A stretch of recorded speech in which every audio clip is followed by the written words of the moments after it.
My name is Micah Smalley. I'm a junior studying environmental horticulture, and today I'm going to be talking about making healthy food more convenient. So I want you to imagine that you can buy all your groceries only at 7-Eleven, okay?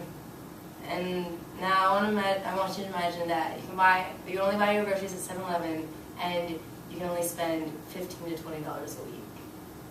You're not going to be buying a lot of healthy food. It's going to be a lot of ramen noodles, frozen burritos, things like that. A lot of junk food and processed food.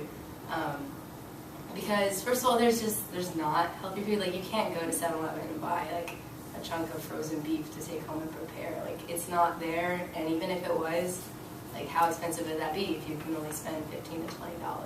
Like, is it really worth buying that even though it's healthier? And then what about fruits and vegetables? And not the frozen ones in the bag. Like, those are fruits and vegetables, but they're not as healthy. They don't give you they're not as beneficial because they're processed. So like, what about the fresh fruits and vegetables? Are there a lot of those at 7-Eleven to buy? If they are, how expensive are they? An apple might be the same price as a bag of Cheetos. Which one are you going to buy? Which one seems like more food? That's kind of the dilemma that people in food deserts experience. They don't have a lot of options, and they don't have a lot of money to spend on these options. So today we're going to talk about the amendments that are being made to convenience stores to provide healthier options to people that have to shop there almost exclusively. So in Washington, D.C., 88% of food retailers sell mostly junk food and processed food. And then 200,000 of DC's residents, they live in an area where the grocery store is 3 times as far as the convenience store. So it's easier for them to buy at the convenience store rather than trying to go to the grocery store to get better food that will probably be more expensive as well. And there's rising awareness of this kind of problem, and that's why there are amendments that are being made to incorporate healthier options into these stores. So one amendment is it's called Healthy Corners. It's done through the DC Central Kitchen. They provide refrigerators to convenience store, free refrigerators actually, and they'll install it for them. These refrigerators are to be used exclusively for fruit and vegetables. They sell the fruit and vegetables to the owner of the convenience store at a really good price, because often it's like the geometrically challenged ones that like the grocery store doesn't want. It doesn't fit in the box. It doesn't look nice, but it's still fine to eat.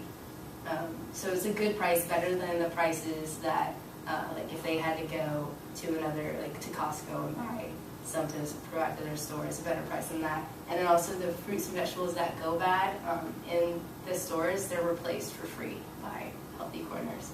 So it's a really good deal for the owners of the convenience stores, and it's making the option more available to people.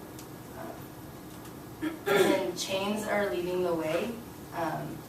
7-Eleven, for example, they're changing up their baked goods to make them healthier. They're adding fruits and vegetables for people to buy when they're looking for a snack, as well as yogurt and like cheese sticks. They are adding other healthier options. They're called the Better For You snack bars, and then just healthier snack options in general. As well as Sheetz and Wawa, they're also changing up their products to just provide for this healthier, like the demand for healthier food within convenience stores. And it's becoming more evident that that the foods are changing within these stores. When I was researching for this presentation, an article popped up that was called Road Trip Healthy Convenience Store Foods. So obviously there's a reason that this is popping out. It shows that things are being done. It had like whole grain cereal cups, V8 bananas, just healthy foods that you can find in these convenience stores when you're on the go, or if you're just living in an area where that's all you can get. And there are challenges to overcome. these healthy foods have to compete against big names. For example, Cheetos versus Beanitos. And you're going into the store, also people like the junk food. Like, you're gonna buy your Cheetos, you're not gonna go for the Beanitos. Like, you don't know what that tastes like. It's probably more expensive because it's healthier.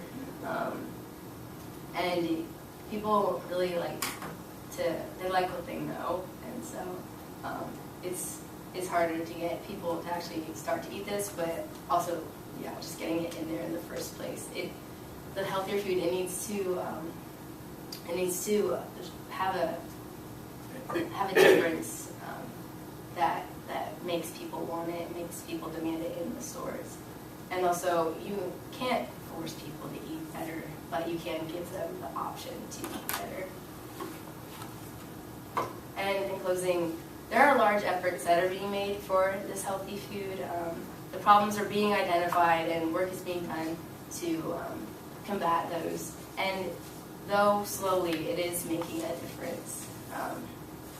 There is an incredible step that these healthy foods are being integrated. It's great for people that only use these stores when they're on the run, but it's also really important for the people that are living in food deserts, where this is where they get the majority of their food, and just the fact that they can go there and that there will be healthy options. There'll be an apple, they can decide to buy that instead of a bag of chips today.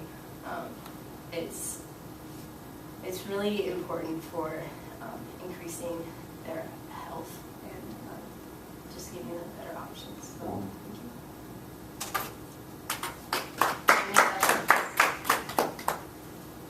What made you interested in this topic? I took a class last semester. It's called Concepts in Community Food Systems.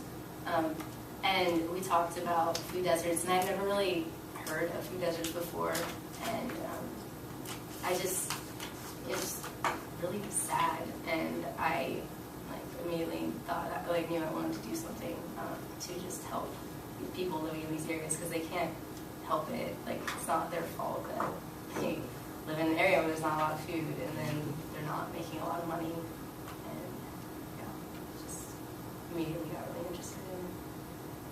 Do you think there will come a day in the future when you have a version of a convenience store that would kind of be like a Whole Foods? I hope so. Do you think it's possible?